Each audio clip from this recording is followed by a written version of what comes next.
Sino pong naghiwa ng sibuyas? So nakita po natin kanina sa video, yung mga daddy natin, mga papa, popsi, papang, mga tatay, itay, ama, aba. Lahat po ng tatay ay may mga kanya-kanyang sacrifice. And today po ay, ang topic natin is legacy of a godly father. So sa video na napanood natin kanina, most of us, ang nakikita lang yung output ng tatay that our tatay provides for us. Pero dumarating din ba sa time na natanong natin sila kung nakakain na rin ba sila, kung may pahinga rin ba sila, kung may tulog ba sila, kung masaya ba sila sa ginagawa nila. But mostly, hindi natin nakikita yun. Ang nakikita lang natin, yung mga hindi nila na po-provide for us. So today, allow God's Word to remind us, ano ba yung mga iniiwanan sa atin ng mga tatay natin? And ano ba yung love na nare-receive natin from the Lord na mag-e-empower sa atin, lalo na sa mga katatayan, para maging tatay talaga. So nakita natin video, yung tatay na yun, ayaw man niya, pero kailangan niyang magsinungaling sa harap ng anak niya. Kasi gusto niya na makita ng anak niya na hindi kailangan mag-alala ng bata para doon sa future nila. But there are different types of fathers in the world. Merong tatay na absent. When we say absent, kapag may mga special occasion, wala yung tatay. Kapag may mga importanteng ganap sa buhay, wala yung tatay. Kasi posibleng busy, nagtatrabaho. O kaya naman posibleng merong iba rin ginagawa na ibang priority. Or pwede namang yung tatay na to ay inuuna yung mga barkada kaysa doon sa pamilya. So may uri ng tatay na absent sa family. Meron ding passive na tatay. Hindi siya active na gumagabay sa family niya. Hindi siya nakikibahagi. Yes, nandyan siya mula nung sinilang yung anak, pero hindi siya nararamdaman or pinapalipas lang niya yung mga bagay sa buhay. Meron din namang tatay na strict. Sobrang higpit, sobrang disiplinaryan, may kamay na bakal, ganon. Parang army yung kanyang pagiging disiplinaryan. Meron namang tatay na provider. Ito yung tatay na nagsisikap talaga at nagtatrabaho, parang yung kaninang video, para i-provide yung pangangailangan ng kanyang pamilya. May tatay rin po na overprotective or protective. Ito yung tatay na ayaw yung anak niya na maikli yung damit, or ayaw na lumalabas ng ganitong oras, may curfew, kasi gusto niya na maalagaan talaga yung kanyang mga anak, at lalo na yung kanyang pamilya. May tatay rin naman po na present. Laging nandyan kapag kailangan, emotionally, mentally present, nakakausap, nagbibigay ng oras ng atensyon at pagmamahal sa kanyang pamilya, lalo na sa mga anak. At ang the best na uri ng tatay is yung godly father. At ito yung topic natin ngayon. Ang godly father, ito yung makadiyos na tatay. Ito yung sumusunod sa Diyos at handang maging magandang halimbawa para sa kanyang pamilya. Sa verse po natin sa 2 Timothy chapter 1 verse 5, sinasabi dito, naaalala ko rin kung gaano kalalim ang faith mo. Ito po ay Pillar version. Una kong nakita yung ganyang klaseng faith sa lola mo na si Lois, tapos sa nanay mo si Eunice. At ngayon, sure akong meron ka nito. Punta po tayo sa chapter 3 verse 14 to 15. Pero ikaw, magpatuloy ka sa mga katotohanan tinuro sa iyo at matibay mong paniniwalaan. Kilala mo kung sino ang mga naging teachers mo. Bata ka pa lang, alam mo na ang Holy Scriptures. Magagawa nitong ibigay sa iyo ang karunungan para maligtas ka dahil sa pagtitiwala mo kay Christ Jesus. Ito pong verse natin, ito pong passage, itong buong book ng 2 Timothy po, ay sinulat po ni Paul para kay Timothy. Imagine nung siya ay nasa loob ng kulungan. Sinusulat niya ito para kay Timothy kasi si Paul po, tinuring niya ng spiritual na anak si Timothy. Si Paul ay mentor ni Timothy. At kahit nasa kulungan si Paul that time because he is sharing the word of God, pinapaalalahanan niya pa rin yung anak-anakan niya na magpatuloy sa pananampalataya na meron siya. Ministry partners sila. Kaya kahit nakakulong si Paul at that time, alam niyang magpapatuloy ang ministry. Kasi may mga taong kagaya ni Timothy na nagpapatuloy pa rin na i-share yung word ni Lord. Pinapaalala ni Paul na, Timothy, yung faith na meron ka, hindi yan ngayon lang. Nagmula pa yan sa lola mo, sa mama mo, sa papa mo, sa mga henerasyon bago ka. At ngayon, ipagpatuloy mo yung pananampalatayang yan. Sinasabi po na kapag ang mga tatay, especially, ay hindi tinuruan ng kanilang mga anak, ang mundo ang magtuturo sa kanila. Nakakalungkot man po, sa loob ng isang linggo, itong nakalipas lang na isang linggo, ang daming mga krimen na nangyari at mostly ang mga suspect ay bata. Kung nabalitaan po ninyo, noong June 18, meron pong grade 8 na student na nanaksak ng kanyang mga kaklase sa Cavite. And may gumaya, na-inspire yung ibang mga tao, June 20. Meron din isang estudyante na grade 11, 18 years old.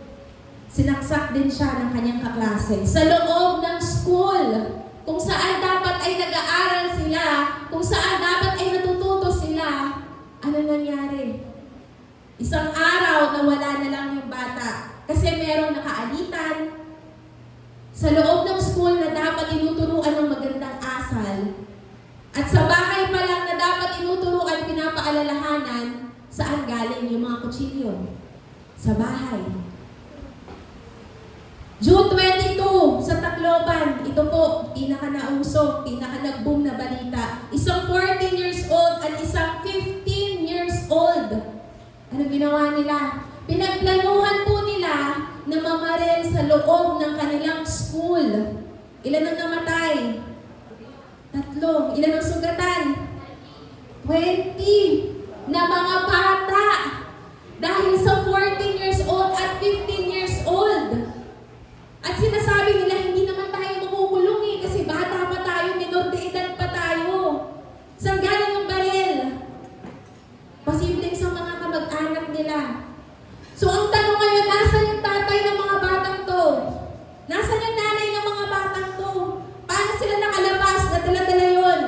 Anong merong atmosphere? Anong aral yung napupulot nila sa bahay nila? Bakit pagpunta nila sa school, ang dala nila ay dahas?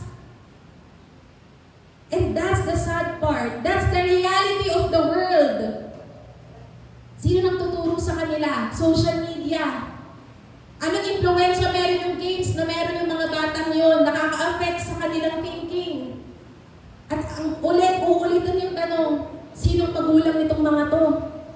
At sinasabi na dapat managot at dapat makulong din daw yung parents ng mga batang to. Kasi anong ginawa nila sa bahay? Bakit ganun? So, sino ang nasisisi? Mostly yung mga magulang. Pero sa atin po, ang gusto natin, tayo na mga nakakilala na sa Panginoon, ang maiiwan natin sa mga susunod na generation ay hindi karahasan, kundi legacy. Pag sinabi pong legacy, ito po yung pamana. Maka-Diyos na pamumuhay yung gusto po natin na i-share sa kanila. So may 3 klaseng legacy po na gusto po natin iwanan sa mga susunod na generation. At mga tatay, please take note po. Kasi ito po ay talagang specifically para po sa inyo. First is the legacy of sincere faith. Tunay, genuine na faith. Kung babalikan natin yung verse kanina, sabi ni Paul kay Timothy, I am reminded of your sincere faith. Sinasabi ni Paul, Timothy, naaalala ko kung gaano ka nananampalataya ng totoo sa Panginoon.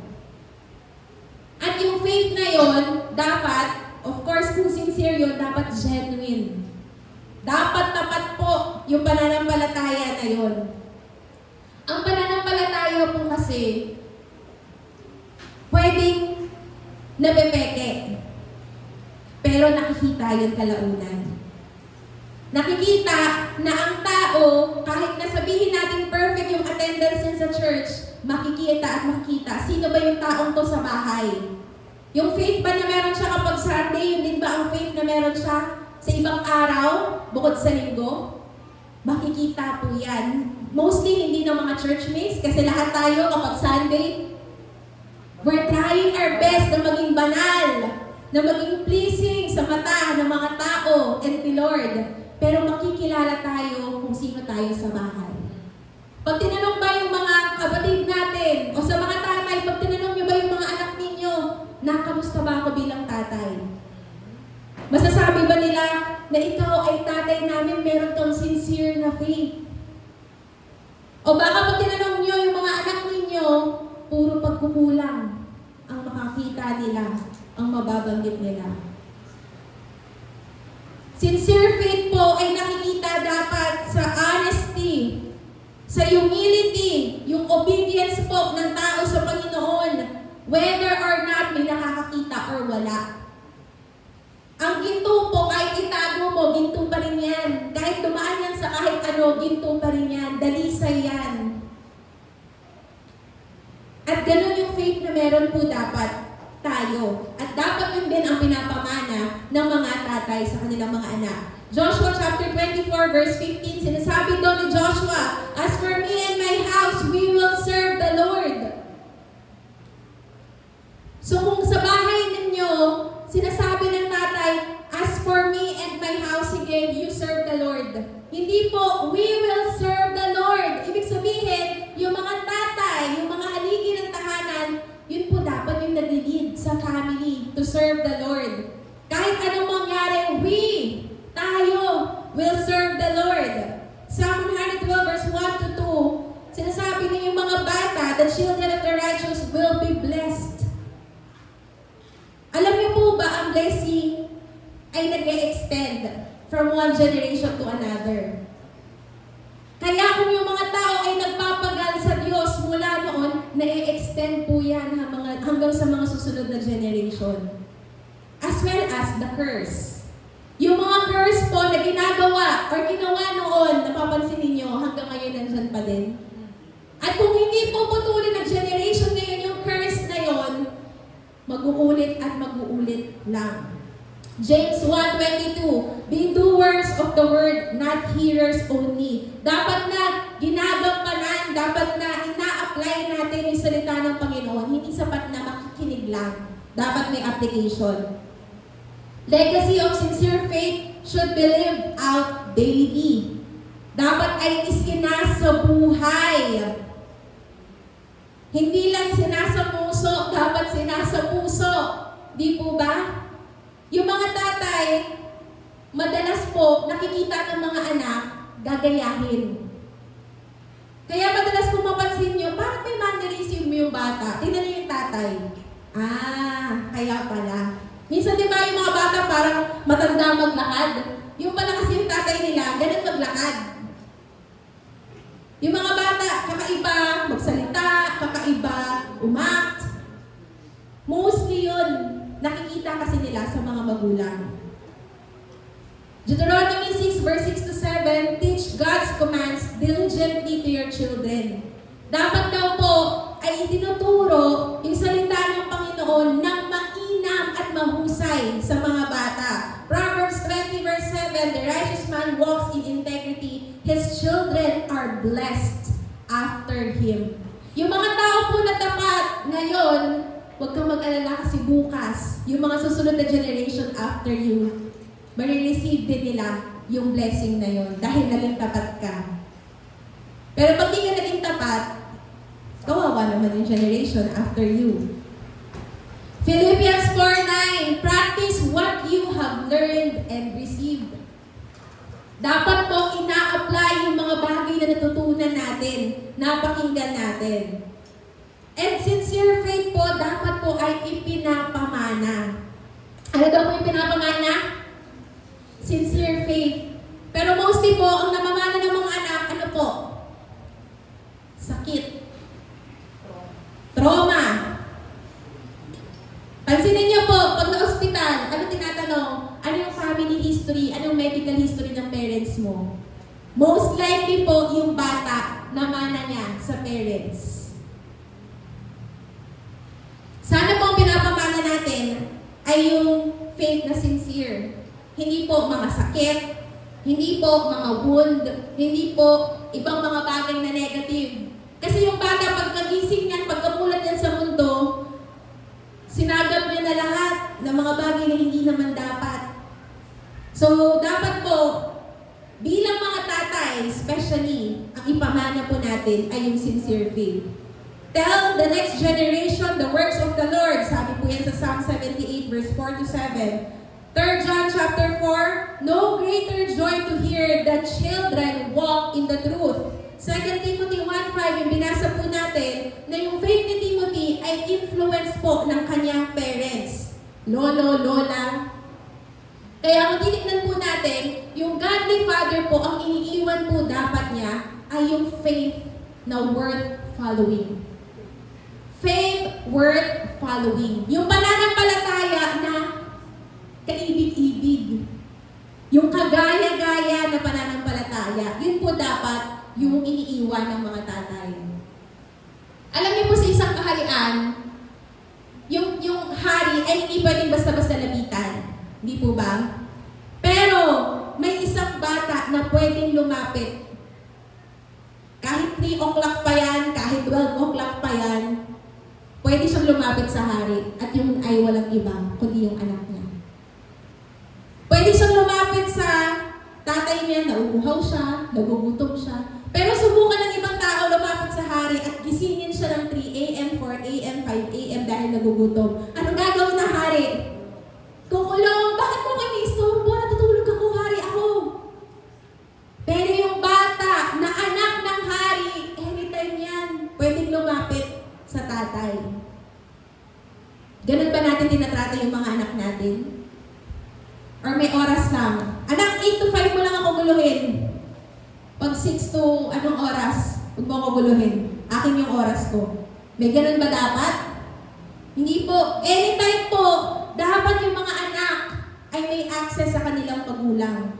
Lalo na kapag may mga pinagdadaanan sa buhay. But in reality, kung kailan may kailangan ang mga anak, doon po wala ang mga tatay. Kaya sino hinahanap? Si mama na lang. Minsan nahanapin si papa, papa, bakit na? Si mama. Hindi na hinahanap si papa sa bahay kasi sanay naman, si papa nasa work yan. Si papa busy yan, nagtatrabaho. Wala nang time sa akin si papa. Si daddy. So yung mga anak, ang thinking nila, pwede lang silang makalapit sa mga parents nila na nanay. Tapos yung mga tatay, hindi. Pero meron din namang ibang family na mas malapit yung mga anak sa tatay kaysa naman sa nanay. So iba-iba naman po ng klase yun. Second po is a legacy of scriptural wisdom. Ibig sabihin po, pinapamana din po dapat yung kaalaman patungkol sa scriptures. Kaya ngayon pa lang po, magbasa na tayo ng Bible. Kasi darating po yung time, magtatanong yung anak ninyo, Papa, sino po yung pumasok sa Noah's Ark? Sino-sino po sila? Ilan po yung animals na pumasok sa Noah's Ark? So pag wala kang idea, mali yung naturo mo sa anak mo, makikipag-away yan sa school. Sabi mo kasi ng parents ko, ang pumasok daw po ay ganito, ganyan. Si Moses daw po ang nasa Noah's Ark. Mali. So dapat po sa bahay pa lang, ang una pong teachers ay mga tatay. Hindi po natin pwedeng idahilan na nagtatrabaho sila, wala silang oras sa anak nila. Kasi po, ministry, first ministry po ang pamilya. Kaya kung ang goal ng tatay ay magtrabaho at magtrabaho at magtrabaho, paano naman yung pagmamahal sa pamilya? Kung ang goal ng tatay ay magpayaman lang, kasi ang expectation niya, kailangan ko mag-provide sa family, yes. Pero rin maging present. Kailangan mo rin mag-nurture, correct, sa family. Kailangan ka rin ng pamilya mo. Kasi ikaw yung lakas nila. Pero pag nakita nila na si tatay hindi man lang nagbabasa ng Bible, anong lakas ang meron ang family? Kung nakikita na yung mga tatay, hindi man lang nananalangin, paano mo sasabihin, paano matututong manalangin ang mga bata? Yung kapag special occasion, ang ine-expect ng mga bata, ay birthday ko, kasama ko si tatay. Magde-day off siya, finally. Nag-day off nga si tatay, pero maghapon, nasaan? Nagiinom kasama ng kanilang mga barkada.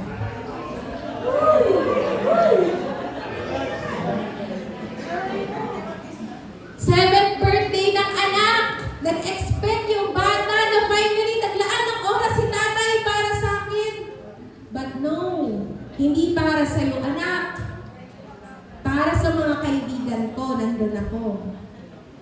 Anong mararamdaman ng bata? At ang nakakalungkat pa doon, dahil lasing na si tatay, magwawala pa yan. Nasira na ang party ng bata. Masakit? Magbago po. Amen. Sinasabi ko dito, Psalm 119 verse 105, God's truth teaches. Yung salita po ng Panginoon ay nagtuturo kung ano ang tama at mali. Pero kung hindi nga binabasa yung salita ng Panginoon, sino magtuturo ng tama, sino magtuturo ng mali? Nalilito na yung mga anak, ano ba yung susundin? God's word teaches the truth in Psalm 119 verse 105, Your word is a lamp unto my feet and a light to my path. John 17:17, Your word is truth. Isaiah chapter 40 verse 8, the word of God stands forever. So yung pananampalataya ay naipapasa kung ang mga tatay, yung mga leader ng tahanan, ay naglalaan ng oras na basahin ang salita ng Diyos. Ngayon, pag tinanong kayo ng inyong mga anak, Nay, Tay, nagbasa ka na today? Ano sagot? Busy ako, nak. Busy, 24 hours a day. Hindi man lang nakakalimutan. Baliktad, nakakalimutan na yung pagbabasa ng word ni Lord. Pero may kita mo, nasaan nga? Nasa mga kabarkada, nasa ibang bahay. Pero busy, walang time magbasa. Naglalaba. Ganon. Nag-overtime. Sige, overtime. Walang time for the Lord. Buti pa yung work, may overtime. Second, legacy of scriptural wisdom produces godly wisdom o gumagabay. Dahil nga nag-aaral ng salita ng Panginoon, yun po ay gumagabay sa mga tao, lalo na sa mga tatay. Yung wisdom po ay dapat po ina-apply sa ating daily life. At dahil nga ang libro ay walang manual, yung Bible is really a manual. Wala po kasi yung step by step, pag nabuhay ka, ito gagawin mo. Pero pag pinasa mo yung word ni Lord, doon mo matututunan, ganito yung mga nangyari sa kanila before. Pwede ko rin itong mai-apply sa buhay ko ngayon at sa family ko ngayon. At malaking tulong po na yung Bible, pag binasa natin, magkakaroon tayo ng wisdom paano natin gagabayan ang ating pamilya. Hindi tayo nagdedesisyon lang dahil sa galit. Nag-iisip tayo ng tama. Kasi guided tayo ng word ni Lord, ng scriptures. Pero ang tanong nga, mga tatay, ano pong binabasa natin? Diba? Pero kung binabasa natin ang maigi, ninanamnam natin ang word ni Lord, sinasapuso at sinasabuhay natin, ito po ay nagbibigay ng kaalaman sa atin. Proverbs 3 verse 5 to 6, Trust in the Lord with all your heart and lean not on your own understanding. In all your ways acknowledge Him and He will make your paths straight. kabisado yan ng mga bata. Pag tinanong nila yung mga tatay nila, Tay, may memory verse kami ngayon. Proverbs 3, verse 5 to 6. Kabisado ng bata. Sabi ng tatay, ano yun? Hindi ko pa yun napapakinggan. Never heard. Di ako familiar doon. Baliktad, no? Tapos yung anak niya yung magtuturo, Tay, ganito yun. So, nirecite niya sa tatay niya. Baliktad na ngayon. Yung bata na yung nagturo sa tatay, na dapat yung mga tatay, mga magulang, ang nagtuturo sa anak ng salita ni Lord. Psalm 119 verse 98 to 100, sinasabi dito, God's word make us wiser. And sa James 1:5, if any of you lacks wisdom, anong pwede natin gawin? We can ask the Lord because He gives us the understanding that we need. Sumunod po, scriptural wisdom leads people to Christ. Kapag may tamang kaalaman po patungkol sa Biblia, lalo na po ang mga katatayan, ang mga anak po nila ay inailalapit nila sa Panginoon. Nakakapagpahayag sila ng mga katotohanan about kay Lord. Hindi lang about Jesus is our Savior. Hindi lang ganon. Mas malalim, mas marami pang na-share sa kanilang mga anak. And yung pamilya niya, continually ay nadadala niya sa Panginoon. Pero tingnan niyo po yung mga katabi niyo. Ilan po dyan yung tatay? Ilan po yung mga tatay ngayon? Pwede pong pakitaas ng kamay. Or kahit married. Sige po, bilangin natin. 1, 2, 3, 4, 5, 6, 7, 8, 9, 10, 11. 11 lang. Ilan po tayo ngayon na attendance? Mga 60, 70. Pero ilan lang mga tatay? 11. Nasaan yung mga tatay? Kasama niyo po ba yung tatay niyo ngayon? Sino po dito yung kasama ang tatay ngayon? Praise the Lord! Amen! 3 pamilya? 4? Iilan lang yung kumpleto na kasama ang tatay sa simbahan.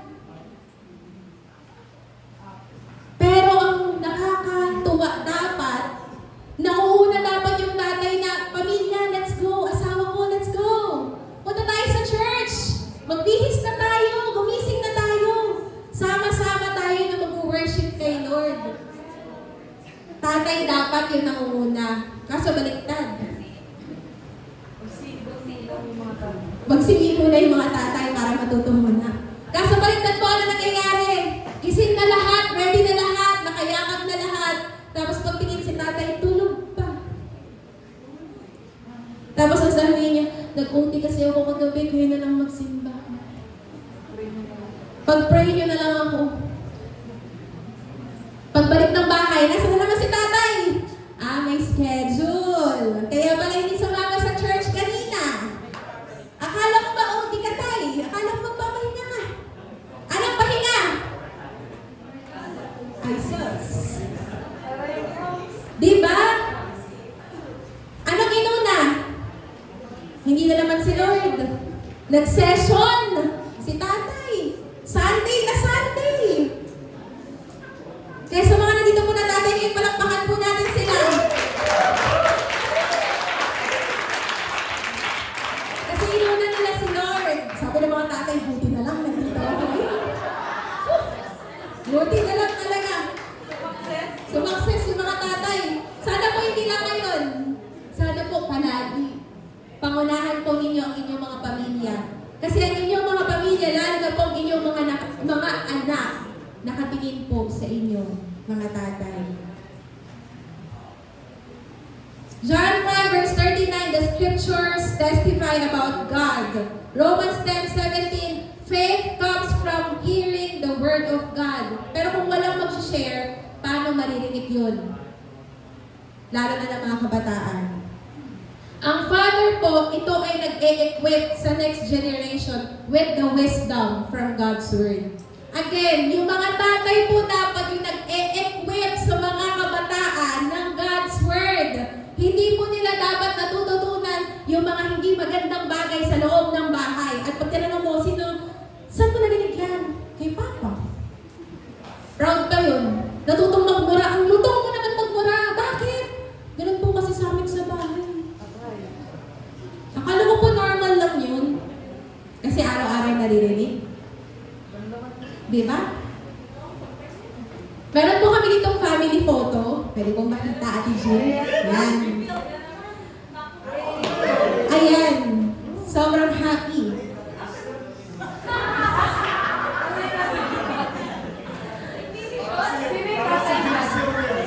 Hindi po yung nasa gitna yung tatay, yung nasa gilid po. Clarification lang po. Opo. Kaya po siya nasa gitna kasi yan po yung huling family picture namin bago siya ikasal. Si Kuya. Ang tatay po namin yung nasa gilid po. Ito pong pamilya namin, kung makikita po ninyo, ito pong mga bagay na meron kami, mostly po ang unang naging teacher namin, of course, ang aming papa. Hindi po kami mayaman, totoo po yan. Pero, niluhod sa panalangin ng tatay at nanay namin yung pag-aaral namin. By faith, by grace po lahat. And ngayon po, magka 30 years old na po ang aking kuya sa August. And kami tatlo po ay maayos na nakapagtapos ng mga pag-aaral namin. At kung hindi po kami nilaban sa panalangin, lalo na po ng aming tatay, wala po kami dito ngayon. Siya po yung aming mentor, unang mentor. Siya po yung sumama sa amin kasi that time nag-work si mama, so si papa yung palagi namin kasama sa bahay. Pag nakikita namin siya, Monday to Saturday to Sunday, Bible po ang hawak niya. At bilang bata, naisip namin, anong work ni Papa? Kasi usual na mga katanungan ng mga kaklase, anong work ng Papa mo? Pastor. Ganon. Pero hindi ko masyado naiintindihan yun. Tapos, okay, saan siya pumapasok? Sa bahay. Kasi church yung bahay namin eh. May office siya doon, so hindi ko naiintindihan. Pero ngayon, naiintindihan ko na at nagpapasalamat ako kay Lord. Kasi full time, wala nang pinanganak kami hanggang ngayon, naglilingkod ang tatay namin. Hindi sa church, kundi sa Panginoon. Amen. Iyak na si Papa. Next na tayo. Legacy of spiritual influence. Yung influensya po, yung spiritual life po na meron ang mga tatay, ay nakikita rin po ng pamilya, lalo na ng mga anak. Sinasabi po sa 2 Timothy chapter 3 verse 14, yung binasa natin kanina, na ipagpatuloy mo yung mga natutunan mo, yung mga narinig mo. Kasi una pa lang alam kong meron ka na yan. May itinanim na sa puso mo na word ni Lord. Yun ay kung ang mga tatay ay nakakilala na sa Panginoon. Pero pag hindi, tas nagpamilya, tas hindi man lang i-share si Jesus kahit isang beses sa pamilya, anong i-continue ng mga anak? Wala po. So dapat, ang mga tatay nai-influensyahan spiritually ang kanilang mga anak by example. Mabubuting gawa.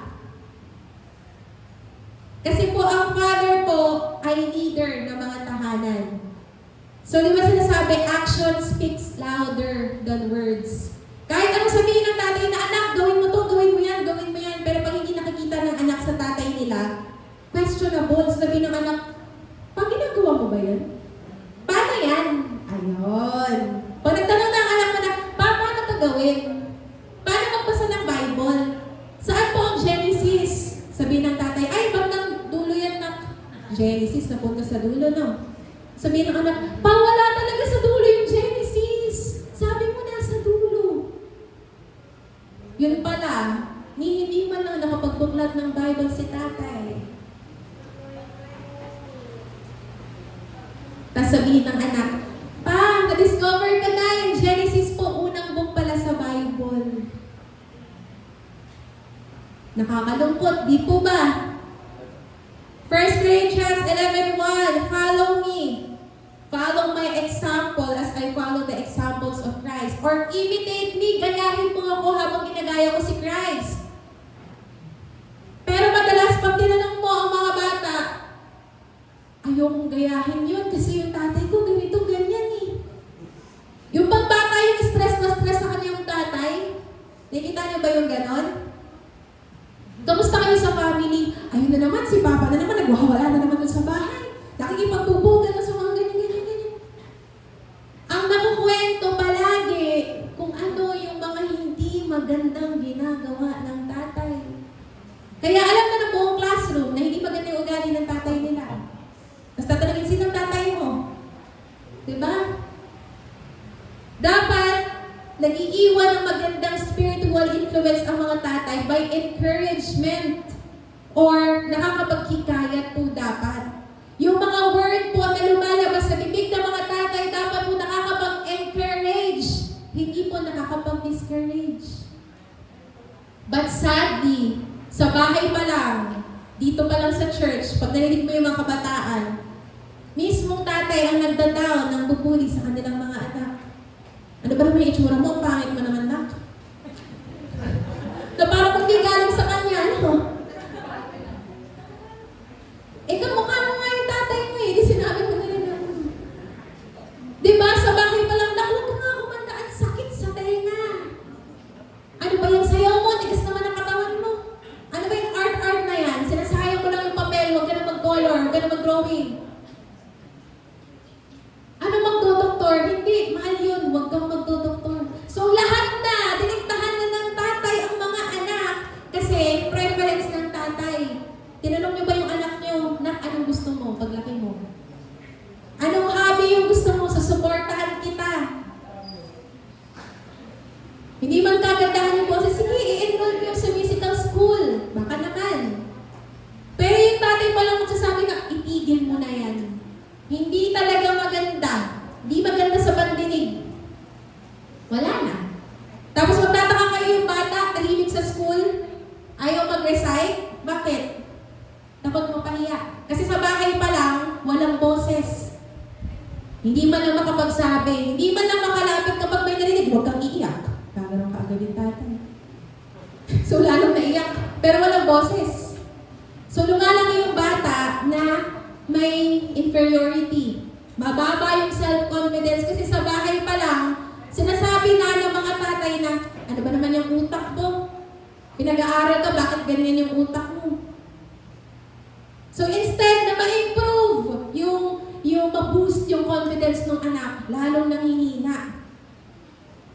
Dahil nga, sa tatay pa lang, number 1 na bully sino? Tatay. Pero sabihin, hindi, joke lang naman yun. Ito naman, sineryoso mo. Yung joke na yun, hanggang ngayon, 30 years old, 40 years old, dala pa rin ng anak niyo. Congratulations. May award siya. At ang nakakalungkot yung dala-dala niya, sama ng loob. Kasi si Papa ganito, ganyan. Dapat mo encouragement. Pag tinanong mo, biglang pagdating ng panahon, nagkakaroon na ng depression, ng anxiety yung mga bata. Bakit? May hindi pa healed na wound. At sinong may sanhi? Tatay na naman. Diba? Ephesians 6 verse 4, sabi ni Yada kanina sa testimony niya, yung train up a child in the way he should go, so that when he is old, he will not depart from it. Training ng child sa way ni Lord according to biblical principles. Kapag lumaki yung bata, hindi niya yun makakalimutan. Dapat yun yung mga tinitrain natin sa mga bata. 1 Thessalonians 2 verse 11 to 12, encouraging, dapat comforting, and nakaka-encourage ng iba yung mga sinasabi ng mga magulang sa kanilang anak. Proverbs 16 verse 24, yung gracious words po, it brings healing. Pag yung mga tao, lalo na yung mga bata pag nasasaktan, malaking tulong po yung sinasabi ng mga magulang, lalo na po ng mga tatay. Kasi mostly po sa mga tatay, one word lang yan. Pero yung one word na yan, ay nako, magbibigay yan ng encouragement sa mga anak. Pero yung one word na binitawan mo, hindi pa maganda, ay nako. Masakit yun, dadalhin na naman yun ng anak. Mabigat na, bumigat pala. No? Sabihin ng anak, hindi na ako mag-open kay tatay. Tinatawanan lang ako nung naiiyak ako. Bakit daw ang hina ako, kalalaki kong tao, umiiyak ako. Minsan, tao lang din naman. Gusto lang mag-share. Dapat daw hindi ako ganito kasi dapat strong ako. Hindi naman all the time strong ang mga kabataan. So manggagaling po yun sa mga magulang, yung correction, yung pagdidisiplin na may love.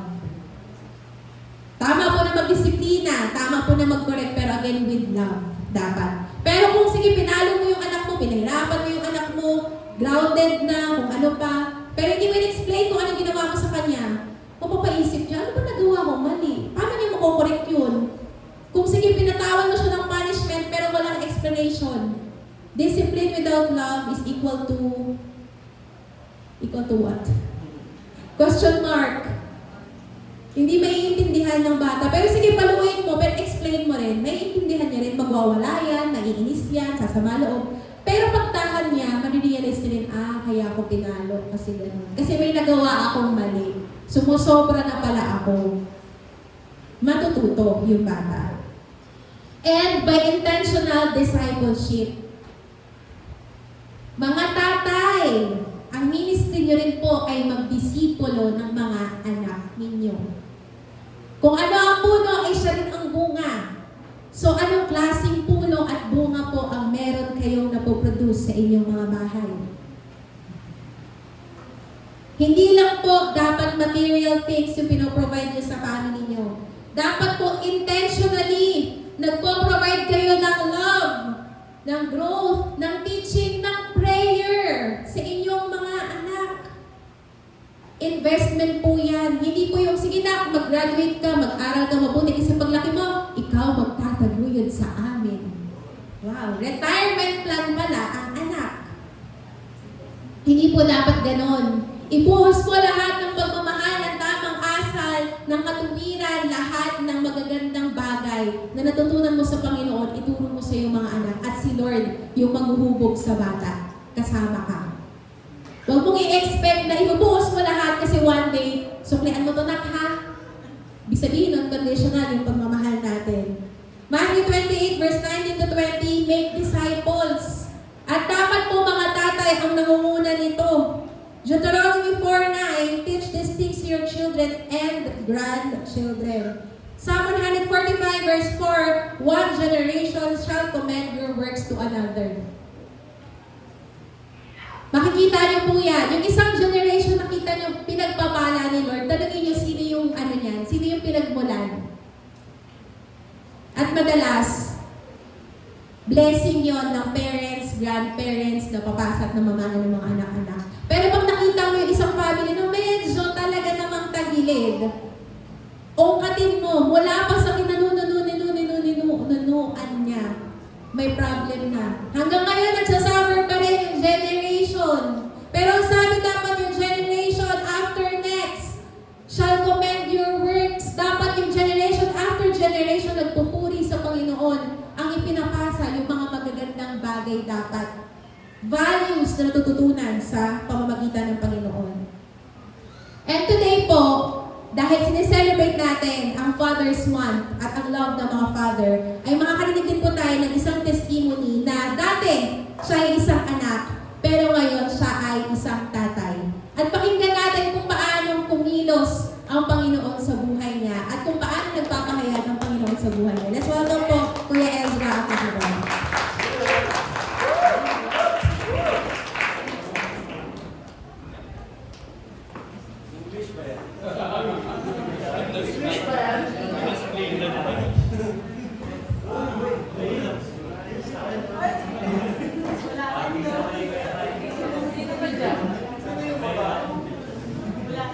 Magandang umaga po sa ating lahat. Matotoo para sa Father's Day.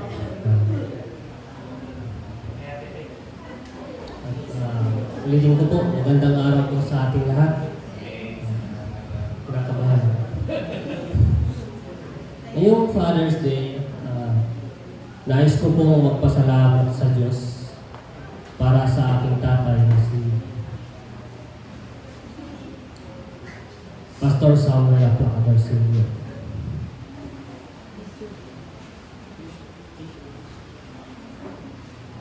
Isa po siyang pastor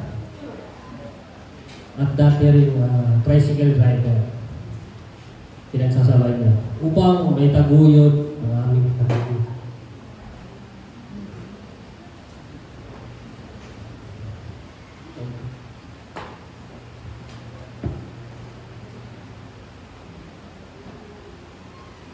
Hindi man kami lumaki mayaman sa material na bagay.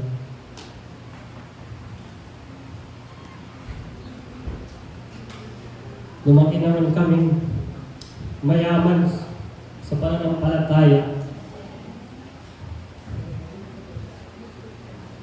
at pagmamahal sa Diyos.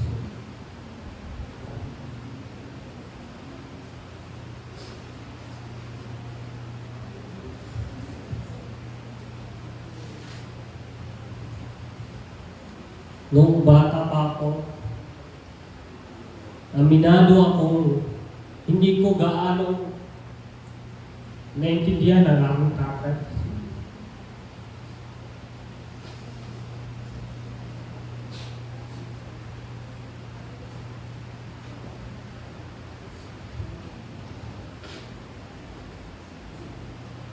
Kiramdam ko noon, wala kaming masyadong banding dahil palagi siyang abala sa ministry. Pati na rin sa pag-aanap buhay.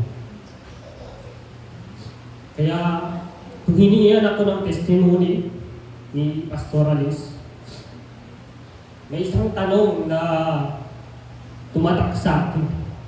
Ano kayo ang pinaka-espesyal na banding moment ng iyong ama? Yun yung tanong na pumasok at nabasa ko sa question.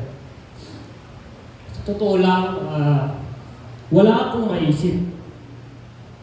Wala akong maalala na naglaro kaming dalawa na kami lang.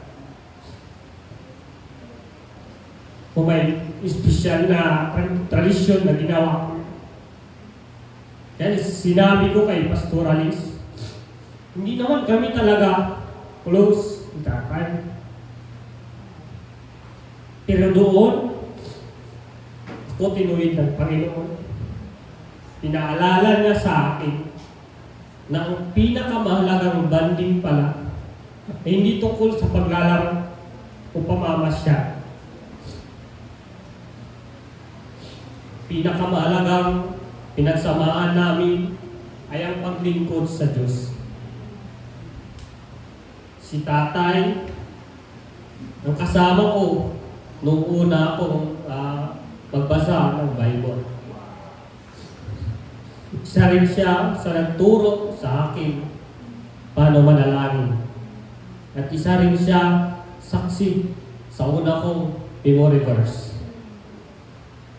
Siya rin kasama ko sa mga gawain ng simbahan at nagturo sa akin ng kahalagahan ng pagdidevotion. Noon, akala ko sa normal lang ang mga bagay na iyon. Routine lang sa aming pamilya. Pero ngayon, naunawaan ko na ang simpleng sandaling iyon ang nagtanim ng pananampalataya sa puso. Ngayon na mayroon na akong sariling pamilya, dala-dala ko ang mga natutunan ko mula sa aking tatay na ang Diyos ang dapat maging sentro ng aming tahanan. Ang pamilya ay dapat sama-samang naglilingkod sa Panginoon.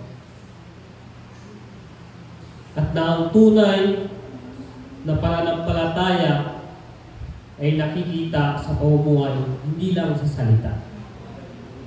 Habang ako ay lumalaki, nakita ko rin ang kanyang sipag at pagtitiis. Nakita ko siyang bumangon araw-araw para mamasada. Nakikita ko siyang naglilingkod sa Panginoon kahit pagod na. Nakikita ko siyang nananalangin, nagtitiwala sa Diyos. Hindi niya alam kung saan magagaling ang paggastos kinabukasan. Dahil sa Kanya, natutunan ko na ang tunay na Ama hindi lamang malakas kundi marunong magsakripisyo, magtiwala sa Diyos, at manatiling tapat sa kabila ng lahat ng pagsubok.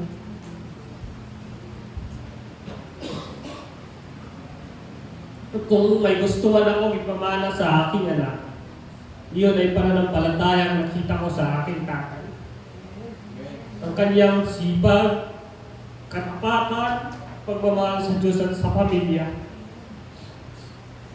Kaya tay, maraming salamat sa lahat ng iyong pagod, sakripisyo, at pananalangin para sa amin. Maaaring hindi kami lumaki sa yaman, sa pira, sa anumang bagay, pero lumaki naman kami na may isang amang may takot sa Diyos. Para sa akin, iyon ang pinakamalagang pamana na may iwan mo sa akin. Tunay nga ang sinasabi sa 2 Timothy 1 verse 5 na ang tunay na pananampalataya ay naipapasa ng sunod na henerasyon. Kaya salamat tayo dahil naging buhay na halimbawa ka nito. Mahal na mahal ka namin at nagpapasalamat ako sa Diyos dahil ito ang bigay ng Ama sa akin. Happy Father's Day.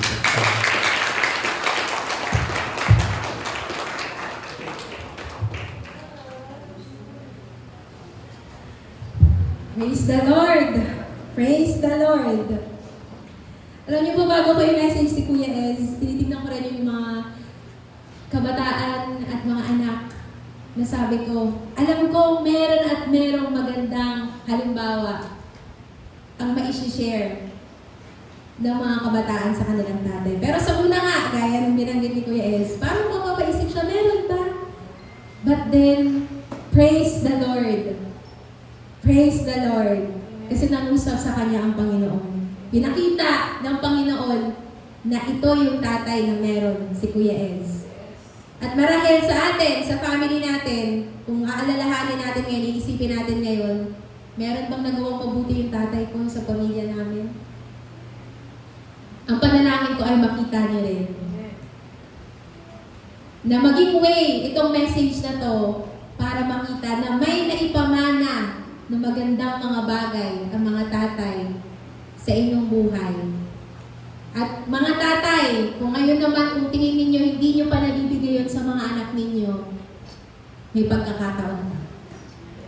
May pagkakataon pa para sabihin nyo sa mga anak ninyo na pinapanalangin nyo sila. Para sabihin nyo sa mga anak ninyo na mahal ninyo sila. At wala kayong ibang hangad, kundi yung mabubuting bagay para sa kanila. And ganoon din mga anak at mga asawa, ang panalangin ko rin personally ay makita ninyo na yung tatay na haligi ng tahanan ay minsan mahina rin. Kailangan rin ng panalangin nyo.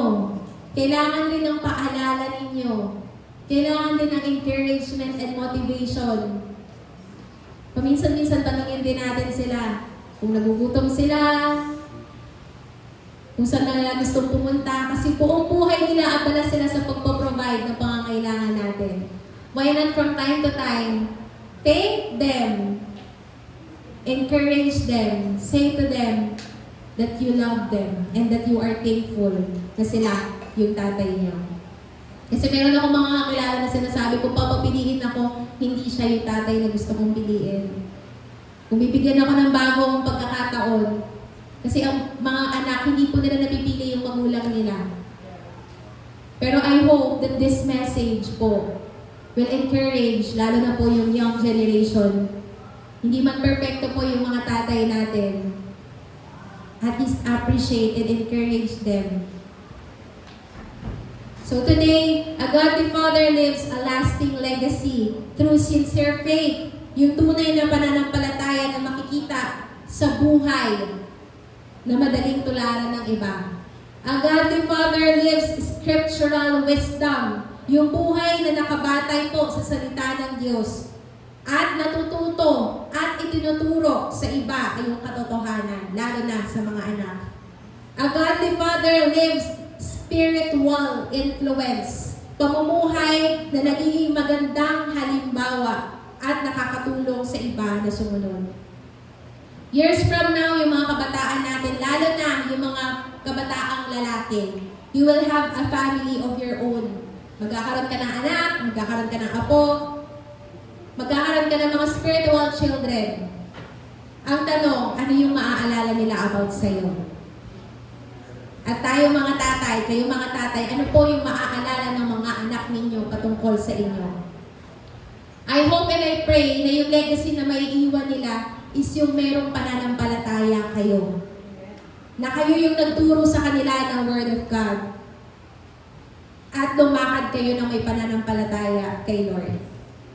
So, tanongin natin sa ating mga sarili, ano yung spiritual influence yung iniwan sa inyo ng inyong mga magulang, lalo na ng inyong mga tatay?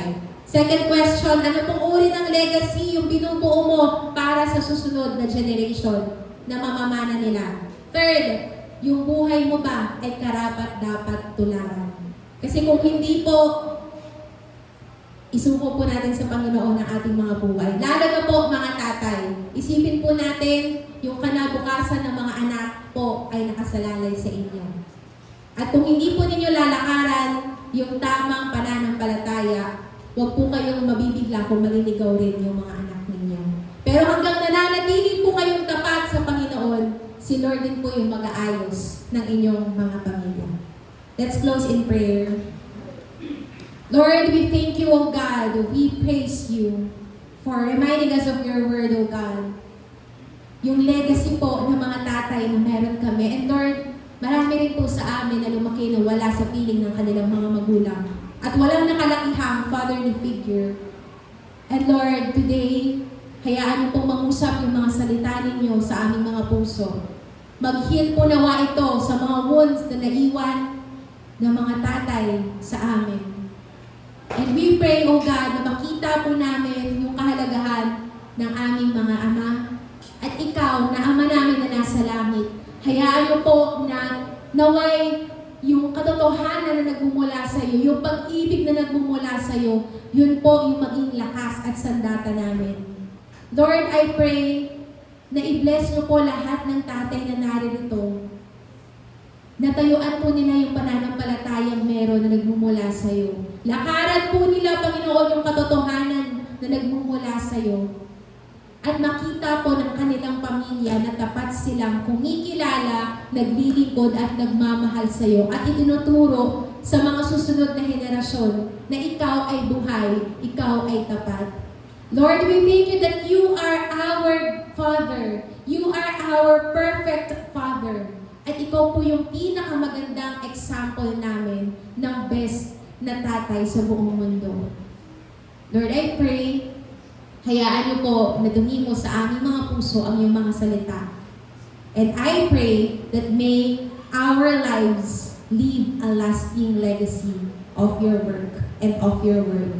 We praise you, Lord God, and we also pray na yung mga anak mo na naririto ngayon na wala pa pong malalim na pananampalataya at paniniwala sa iyo, I pray na makita po nila yung pangangailangan nila sa iyo. That you are the Father na pwede po nilang takbuhan. That you are the Father that gives freedom, that forgives, that gives healing, O God. That you are our Father at kayo lamang, Panginoon, ang kailangan namin sa aming mga buhay. Lord, may you continue to work in us and through us and for us. We love you and we bless you, O God, in Jesus' name. Amen.